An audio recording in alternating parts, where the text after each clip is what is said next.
নমস্কার বন্ধুরা, আজকে চলে এসেছি এই একটা ছোট্ট ফুটফুটে একটা পরিবার। এই যে দেখতে পাচ্ছেন, এই যে এক দাদা বিছানায় শয্যাশায়ী আজকে 8টা বছর থেকে। এই যে পায়ের একটা পা পুরো একদম অকেজো, ভেঙে গেছে।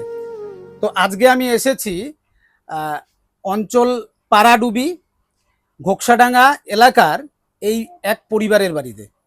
তো আপনারা সকলেই দেখতে পাচ্ছেন যে এই যে দাদা বিছানায় আজকে 8টা বছর থেকে শয্যাশায়ী পড়ে আছে, এই একটা পরিবার। তো আমি জানি না ওনাদের বাস্তব ওনাদের সমস্যাটা কি। তো দাদা নমস্কার। নমস্কার। মানে কি হয়েছে আপনার বলুন তো। আমি 8 বছর আগে এক বাইক দুর্ঘটনা সড়ক দুর্ঘটনায় অ্যাক্সিডেন্ট হওয়ার পরের থেকে আমার পিঠের মেরুদণ্ডের হাড় ভেঙে যায়। তারপরের থেকে আমি হাঁটাচলা করতে পারি না, এমনকি অর্থের অভাবে আমি বাইরেও চিকিৎসা হতেও পারি নাই। আমার ছোট ছোট বাচ্চা, বউ বউ লোকের বাড়িতে বাড়িতে সাহায্য তুলে তুলে আমাকে চিকিৎসাপত্র করে, প্লাস ওর মধ্যে থেকে খাওয়া দাওয়া। আমি অনেক জায়গায় ঘোরাঘুরি করছি, প্রধান পঞ্চায়েত সবার কাছে ঘোরাঘুরি করছি, কিন্তু কেউ আমার পাশে এসে দাঁড়ায় নাই। আচ্ছা, মানে এখন আপনার বর্তমান আজকে আপনি এই যে বিছানায় যেভাবে আপনার অ্যাক্সিডেন্টটা হয়েছে, এটা কতদিন থেকে? 8 বছর থেকে।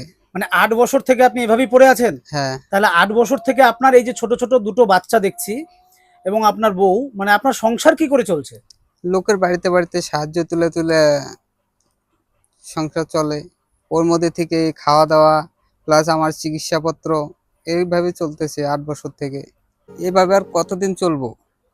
সবার কাছে চাই আমাকে কিছু সাহায্য করুক, যাতে আমি চিকিৎসা হতে পারি, কি আমার কাচ্চার মুখে আমি হাসি ফোটাতে পারি। আচ্ছা, আমি এরকম অবস্থা থাকলে আমার বাচ্চা কাচ্চার ভবিষ্যৎ কি করে হবে? না পারতেছি কোনো ভালো খাবার খাওয়াতে, না পারতেছি কোনো ভালো জামা কাপড় দিতে। সবাই এদিক ওদিকে ঘুরতে যায়, আমার বাচ্চা কাচ্চাকে নিয়ে আমি কোথাও ঘুরতে যেতে পারি না। আচ্ছা, আচ্ছা। মানে এখন মানে আপনি এখানে কোনো সহযোগিতা পাননি আশপাশ থেকে? না, আশপাশ থেকে কোনো সহযোগিতা পাইনি। আমি আবেদন করার পরে ডিএম অফিস থেকে লোক এসে দেখে গেছে, এইচডি অফিস থেকে লোক এসে দেখে গেছে, বিডিও অফিস থেকে লোক এসে দেখে গেছে। সবাই এসে দেখে যাওয়ার পরে বলছে যে আমরা বাইরে চিকিৎসার জন্য ব্যবস্থা করব। তারপরেও কেউ কোনো ব্যবস্থা করে নাই। আমার বউ মাথাভাঙা 1 নং ব্লকের পৌরসভার চেয়ারম্যান মাননীয় গিরেন্দ্রনাথ বর্মনের কাছে গিয়েছিলেন। উনি বলছেন, ওনার কাছে কিছু সাহায্যের জন্য বলছিলেন। উনি বলছেন যে আমি 40,000 টাকা বেতন পাই, আমি আর কি সাহায্য করব। ওখান থেকে ফিরে আসার পরে আমাদের আগে প্রাক্তন মন্ত্রী যে ছিলেন বিনয় কৃষ্ণ বর্মন, ওনার বাড়িতে গেছে। উনিও বলছে যে আমি এখন মন্ত্রী পদে নাই, আমি কি ব্যবস্থা করব। সবাই এইভাবে ঘুরাইতেছে। তারপরে আবার জুনের 2 তারিখে আমি বিছানা থেকে পড়ে গিয়ে আমার এই পা ভেঙে যায়। আমি প্রধান পঞ্চায়েতকে বলা হয়েছে, আমাদের মাথাভাঙা 2 নং ব্লকের সভাপতি মাননীয় শাবলু বর্মনকে বলা হয়েছে যে দাদা আমাকে কিছু, আমার এরকম এরকম অবস্থা, আমাকে কিছু সাহায্য করো, আমার পা ভেঙে গেছে, আমি এখন কি করব। আমার আগের থেকেই, আপনারা তো সবাই জানেন আমার আগের থেকেই অবস্থা কিরকম, খাওয়ারটা জোটাতে পারি না, এই করতে পারি না। তারপরে আবার পা ভেঙে গেছে। আমাকে হুমকি দিয়ে বলে যে আমারও সর্দি জ্বর হয়েছে, আমাকে এসে সাহায্য করে যাও, এরকম কথা বলছে, কিন্তু কেউ আমাকে সাহায্য করে মানে না। আপনাকে এই গ্রামের পঞ্চায়েত উনি? পঞ্চায়েত না, তাহলে আমাদের কে? ব্লক সভাপতি ব্লক সভাপতি কি বলেছে আপনাকে? বলেছে যে আমারও সর্দি জ্বর হয়েছে, আমাকে এসে সাহায্য করে যাও। আচ্ছা, সর্দি জ্বর, সর্দি জ্বরে সহযোগিতা চায় উনি? হ্যাঁ। আচ্ছা, তো একটা বন্ধুরা, কথাটা আপনি শুনতে পাচ্ছেন উনি কি বলল, যে উনি আজকে দুটো সন্তান প্লাস ওনার একটা বউ, উনি আজকে লোকের বাড়িতে কাজ করে করে বিগত 8টা বছর থেকে এই বাচ্চাগুলোকে মানুষ করছে।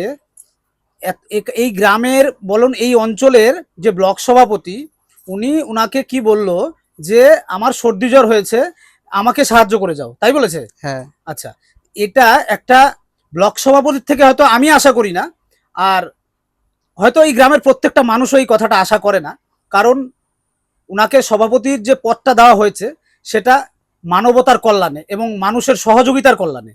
তো আজকে মানুষের পাশে যদি মানুষ না থাকে, তাহলে এরকম মানুষের কি প্রয়োজন আছে, এই ভিডিওর মাধ্যমে আমি আপনাকে দেখাবো যে আজকে এই মানুষটাকে, আজকে এই যে দুটো বাচ্চা, আজকে আমরা কত ধরনের মানে জিনিস ফেস করি। দেখুন এই যে দুটো ছোট ছোট বাচ্চা, এদের মুখ দুটো দেখেও কি ওনাদের মায়া হয় না যে এই বাচ্চাগুলো সবে জীবন শুরু করেছে, এদের একটা জীবনের ভবিষ্যৎ আছে।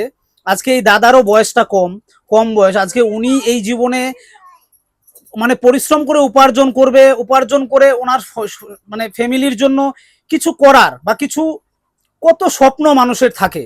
তো আমরা কোথায় বাস করছি, কোন অঞ্চলে বাস করছি, কোন দেশে বাস করছি যে আমরা সাধারণত এতটুকু একটা সাধারণ একটা চিকিৎসা সেটা আমরা করাতে পারছি না।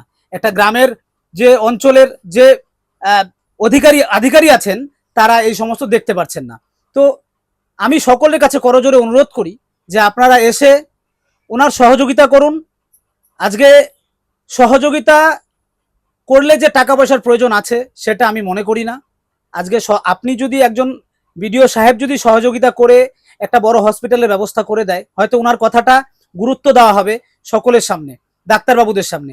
তো আমি আশা রাখি যে ওনার এই চিকিৎসার ব্যবস্থাটা করে দেওয়া হোক, এবং প্রত্যেকটা মানুষের কাছে আমি আশা রাখি যে এই একটা 4 জনের একটা পরিবার, ওনাদের সহযোগিতার আশা করি। আপনাদের ব্যাংক অ্যাকাউন্ট আছে? আছে। ফোনপে আছে? ফোনপে নাই। ফোনপে নেই? না। তো একটা ফোনপে বানাতে হবে, স্ক্যানার দিতে, মানে স্ক্যানারটা বের করতে হবে। কারণ অনেকে যারা সহযোগিতা করতে চায় তারা ব্যাংক অ্যাকাউন্টের ডিটেলস অনেকেই জানে না। আমি ব্যাংকের বইও সেখানে দিয়ে দিব স্ক্রিনে, যারা সহযোগিতা করবেন এই দাদাকে, যাতে এই দাদা চিকিৎসার ব্যবস্থা পায়। সকলে এগিয়ে আসবেন এই দাদার কাছে, এবং ওনাদের যে ব্যাংক ডিটেলস আমি ভিডিওতে দিয়ে দেব, কমেন্ট বক্সে থাকবে, এবং ওনাদের ফোনপে থাকবে। তো আপনি একটা ফোনপে, আমি আপনাকে বলছি যে একটা ফোনপের অ্যাকাউন্ট করে নিন।